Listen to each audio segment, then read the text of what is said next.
hospital.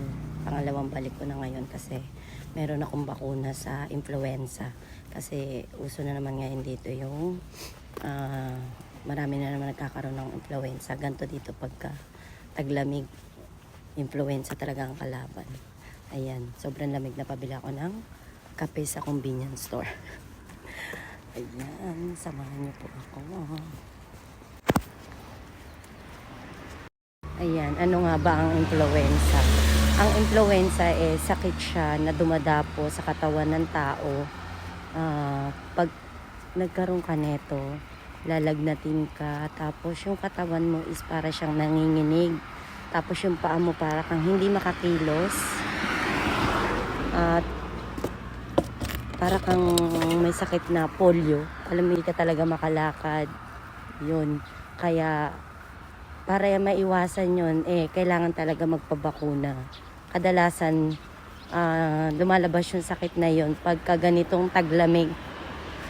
Kaya ayan, kailangan magpabakuna para hindi naman porque pag nagpabakuna ka, hindi ka dadapuan. Dadapuan ka pa rin pero hindi ganun ka kalala.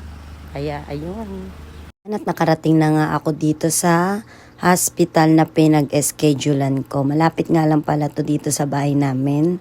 10 minutes pag walking distance. Ayan, naglakad nga lang pala ako kasi para makapag-exercise na rin. Medyo napaaga nga yung dating ko kasi 10:15 pa ang aking schedule. Okay na rin na mas inagahan ko para matawag ako na mas maaga. Ayan nga, pina-check na nga sa akin kung may lagnat ako para pag in-injectionan ako, wala akong lagnat. At ayan, tinawag na nga yung pangalan ko at dito nga ako babakunahan. Ayan, pagpasok ko nga dito may konting interview kasi tinatanong kung may allergy ako sa gamot or kung saan ako pwedeng turukan. Sabi ko sa kaliwa na lang kasi nga kanan talaga ako. Siyempre alam mo na pag kumikilos sa bahay. Tapos ayan nga, pagturok nga sa akin sabi ko akala ko na hindi pa natuturok yung pala naturok na kasi first time ko nga palang maturukan. Oh my God! Influenza. After niya nga akong turukan ine-explain niya sa akin kung ano yung mga dapat kong gawin, kung pwede na maligo at ano yung mga dapat kainin or bawal. Wala naman daw, kahit ano naman daw pwede. Tinanong ko nga rin pala siya kung lalagnatin ako kasi yung last na turo ko sa corona nilagnat talaga ako pero ito sa influenza hindi naman daw. Ayan, natapos na naman. Hindi naman ako tapos sa kuraturo pero syempre masakit pa, diba? Kahit sino naman ayaw nang maturo ka ng karayon, diba? Kaya hindi na lang ako tumingin para hindi ko maramdaman. Kaya yun na, tapos na nga tayo.